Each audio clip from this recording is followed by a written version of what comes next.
63e anniversaire indépendance bu Sénégal tey nag ñu célébré woon ko mu nekkoon le 4 avril ñu defee ko fii ci arrondissement bu Ndiaye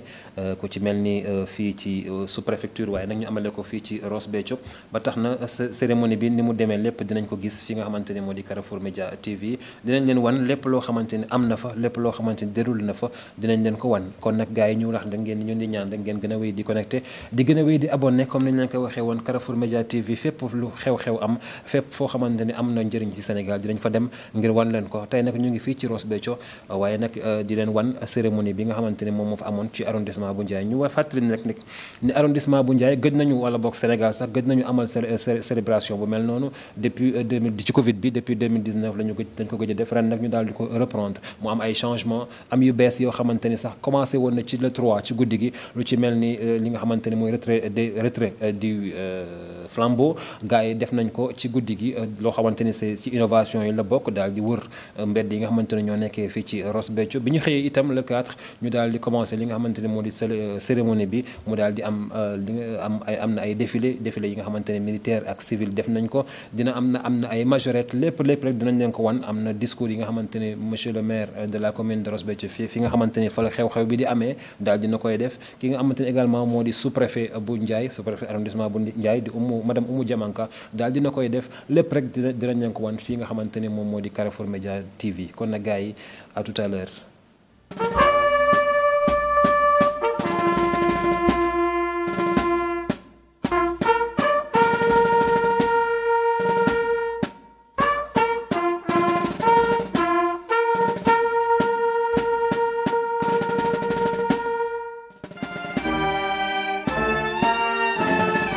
Alors bienvenue comme ni ñu ko waxee woon léegi dañuy door rek li nga xamante ni moom moo di 63e anniversaire bu indépendance bu Sénégal fële ci arrondissement bu Ndiaye ñu daal di koy amal ci amalin bu jekk bu rafet ginnaaw ak Covid bi boobu léegi amul ñu daal di koy reprendre ren ci année bii lañ koy defaat ñu dooree ko ak li nga xamante ni moom moo di levée des couleurs ñu daal di leen may rek ngeen suivre levée des couleurs yi.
gis ngeen ko noonu def nañu levée des couleurs gis ngeen nag yar bi nga xamante ni suñu militaires yi wala suñu armée bi ñu ngi ko am muy ñi nga xamante ni ñooy force de sécurité et de défense gis nañu ASP yi ñoom itam seen taxawaay gis nañu Croix-Rouge ak seen taxawaay ñoom it bu ñu fa jógee itam daal dinañuy def li discours maire moom mu daal di souhaiter la bienvenue waaye nag surtout maire daal dinay rafetlu li nga xamante ni mooy organisation bi waaye tamit wax na ci li nga xamante ni moom moo di yar bi nga xamante ni askanu population wu arrondissement bu Ndiaye am nañ ko ci manifestation yi nga xamante ne amoon na fi Sénégal yëpp yëngu ñu gis ne arrondissement bu Ndiaye fenn yëngatuwul amul marche amul dara maire tamit daal dinay rafetlu loolu ñu daal di koy déglu te ñëw. Madame le sous-préfet de l'arrondissement de Ndiaye, Monsieur le maire des communes de l'arrondissement de Ndiaye, Monsieur le commandant de la brigade de gendarmerie de Ross Béthio, Monsieur les délégués des quartiers, chère population de l'arrondissement de Ndiaye, chère population de la commune de Ross Béthio. Aujourd'hui, 4 avril 2023, nous célébrons le 63e accession de notre pays à la souveraineté internationale.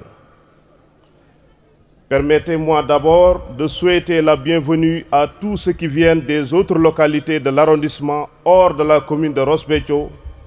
pour rehausser cette belle fête de notre indépendance. C'est pour moi une belle occasion en ces moments solennels d'adresser à chacune et à chacun de vous mes chaleureuses félicitations. Cette fête nationale coïncide avec le mois de Ramadan pour la communauté musulmane et pour la communauté chrétienne, le carême. Donc je voudrais en profiter pour solliciter le pardon à tous. Je voudrais aussi rendre grâce à nos anciens combattants,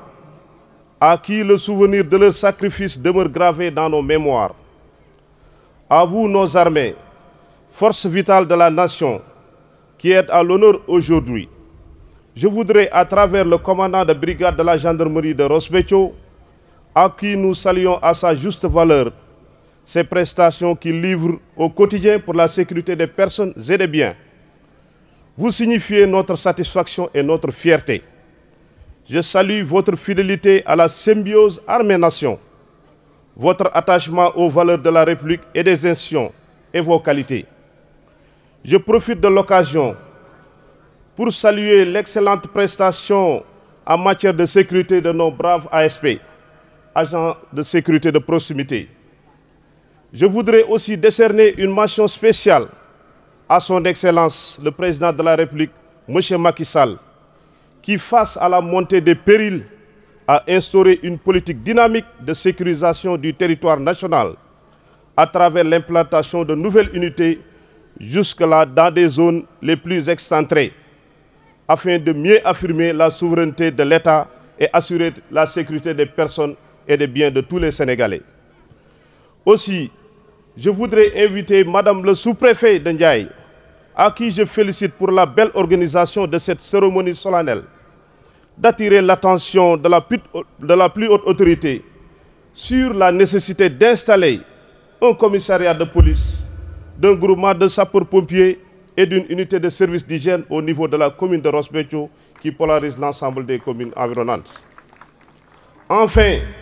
je ne saurais terminer sans féliciter la maturité des populations de Ndiaye, de la population aussi de Ross Béthio, face aux événements politiques qui se sont succédés.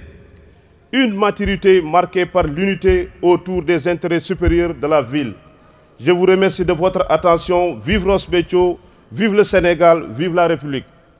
Voilà, ginnaaw ki monsieur le maire kii di sous-préfet moom itamit daal dinay rafetlu événement bi nu mu demee ba tax na moom itam daal dinay jaajëfal maire yi nga xamante ne ñoom ñoo nekk ci arrondissement bu Ndiaye ñu ko jàppale ñu daal di koy déglu moom itam te ñëwaat. De la commune de Ross Béthio,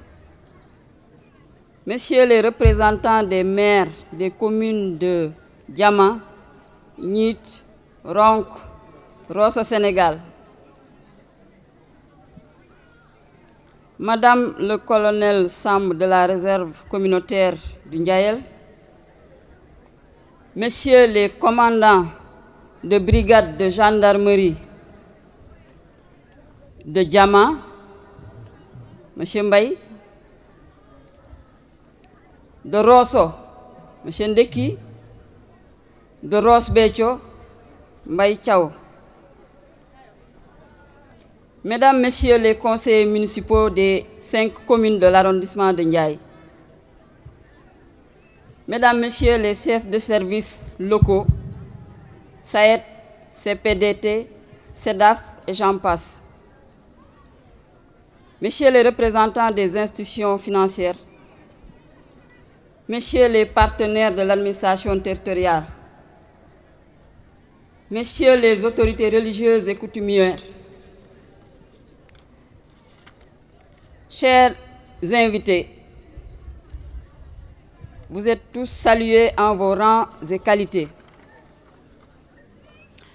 C'est un réel plaisir et un agréable devoir d'être parmi vous aujourd'hui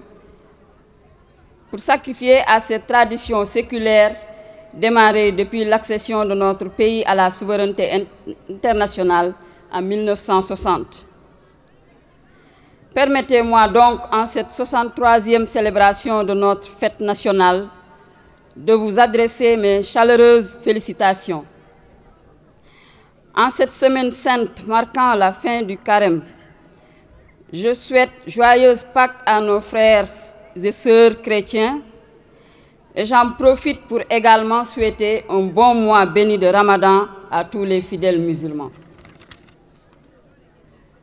Ces dernières années ayant été éprouvées par la pandémie de la Covid-19, les populations n'ont pas pu assister ni participer à ce défilé traditionnel qu'on n'a pas pu tenir en vue des raisons évoquées tantôt. Une levée des couleurs a été donc organisée le 4 avril 2022 en présence des FDS, Forces de défense et de sécurité, des tout-petits que je tiens à remercier pour leur participation régulière à cette fête nationale. Merci aussi aux écoles de Ronk, Diama, Ross Béthio, Nich, qui ont rendu belle cette fête par leur présence à cette cérémonie. J'en profite aussi pour remercier les maires pour leur contribution à la réussite de cette belle cérémonie. Monsieur Fali Sek, maire de la commune de Ross Béthio, pour la prise en charge de la retraite au flambeau, de l'habillement des élèves, ainsi qu'une partie de l'organisation de cette fête.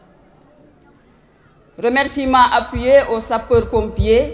qui ont eu à assister à cette retraite au flambeau.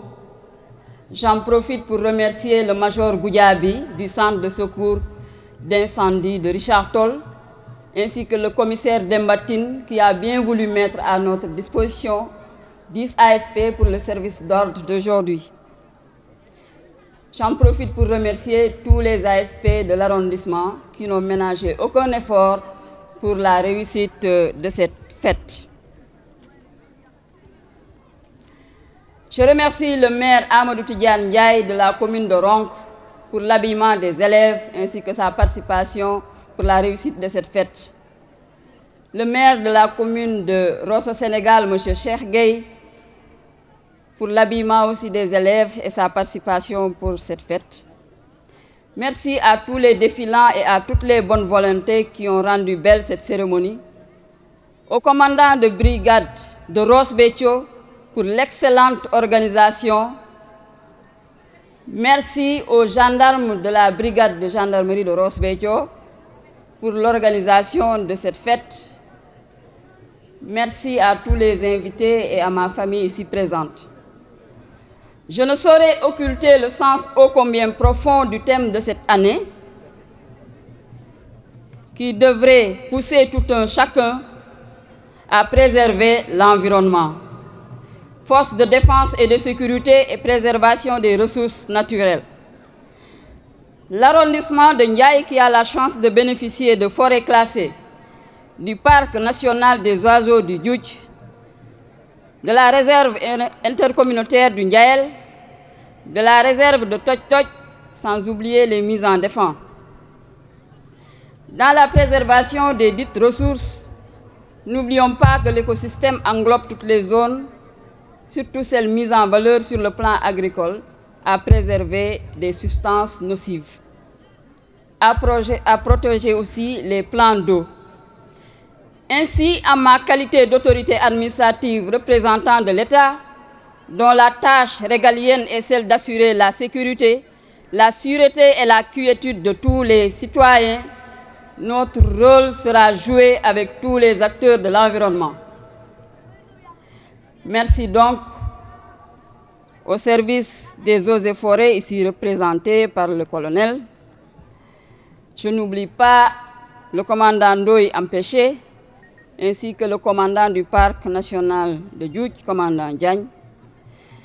Je ne saurais terminer sans rappeler la présence d'un homme avec qui j'ai cheminé depuis 2018 et qui a servi avec loyauté et sérieux l'État du Sénégal. Je veux nommer M. Mody Koné, mon adjoint qui, par décret survenu le 29 mars 2023, va faire valoir ses droits à une pension de retraite. Paisible retraite, et nous allons profiter de cette cérémonie pour lui rendre un hommage mérité et appuyé,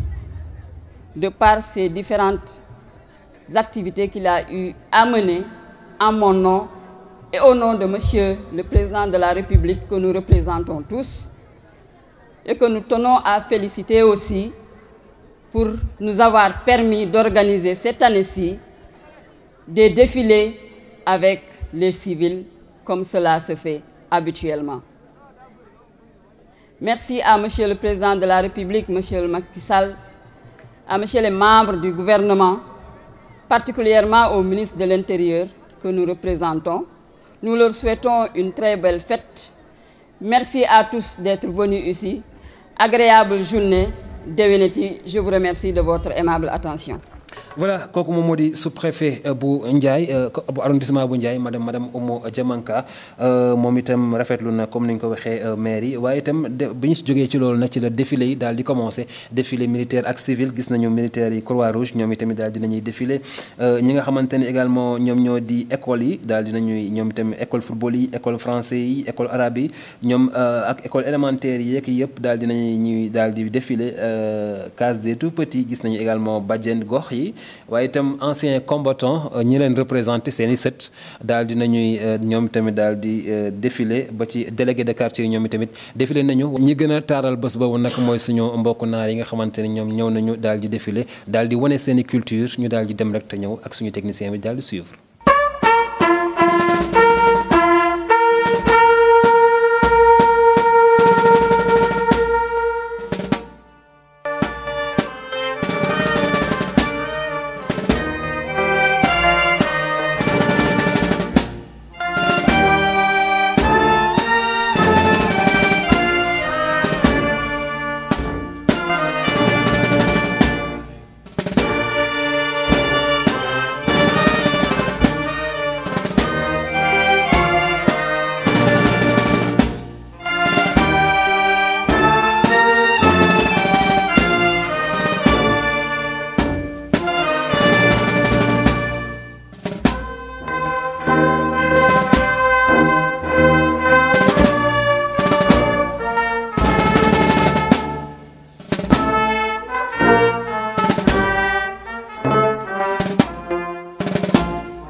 voilà ñoo gisandoo défilé yi jekk yooyu nga xamante ne ñëpp daal dinañu koy défilé ñu daal di nuyu bu baax a baax cercle des ouvriers ñoom itamit bokkoon nañu ci défilé bi waaye tamit waa santé bokkoon nañu ci défilé bi gis nañu ambulance yi nga xamante ne ñoo nekkee fii ci Ross Béthio ñoom itamit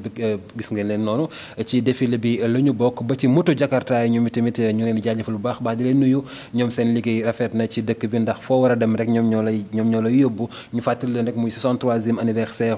indépendance bu Sénégal depuis Covid bi dugg ba léegi nag amaluñ ko fii ci arrondissement bu Ndiaye ren nag ñu daal di ñëw comme nañ ko waxee woon daal di def lu rafet ci guddi gi amoon na li nga xamante ni moom moo di retrait du flambeau ñu daal di koy amal daal di wër dëkk bi yëpp gis ngeen Carrefour Média wan noonu la na leen ko image yaa ngi noonu di daw waaye itam li nga xamante ni moom mooy bi ñu xëyee daal di def défilé yeeg yi ni mel yooyu yëpp wan nañ leen ko ñu daal di leen jaajëfal bu baax a baax a baax nag bu ngeen gisee nag ñu daal di denc le meilleur pour la fin comme nañ koy waxee pour terminer en beauté dañuy dem xale yu taaru yi nga xamante ni xale yu rafet yoo xamante ni ñu ngi jóge ci école Ross Béthio yi jóge ci lycée yeeg ci collège bi daal di def li nga xamante ni moom moo di majorette yu rafet xale yi mën a fecc ba dee waaye tamit daal di def ay taasu yoo xamante ne rafet na lool amoon na fii nga xamante ni moom moo di Ross Béthio ñu may leen ko rek ñu daal di suivre mais en attendant ngeen di suivre loolu rek ma daal di leen tàggu daal di leen ñaanal kenn dalu ko jàmm wala fanaanuk jàmm fii ci Carrefour Média TV gars yi jaajëfal leen bu baax a baax mu nekkoon seen édition spéciale bu ñu leen jagleloon ci li nga xamante ni moom moo di 63e anniversaire indépendance bu Sénégal ñu daal di ko amal fii ci arrondissement bu Ndiaye ñu ngi nuyu nag les 4 communes les 4 maires wala les 5 maires des 5 communes de l'arrondissement bu Ndiaye di ci jiital ki nga xamante ni moom moo di Fally Seck moom maire bu Ross Béthio moom moo daraloon yeneen maires yi également ki nga xamante ni moom moo di Cheikh Amadou Tidiane Ndiaye commune bu Ronk ñu ngi koy nuyu bu baax a baax di nuyu maire Adama Sarr moom tam commune bu Nit di ko nuyu bu baax a baax Cheikh Gueye bu Rosso Sénégal ñu ngi koy nuyu mais également Omar Sow bu Jama ñu ngi leen di nuyu bu baax a baax di leen jaajëfal bu baax a baax di leen ñaanal kenn du jàmm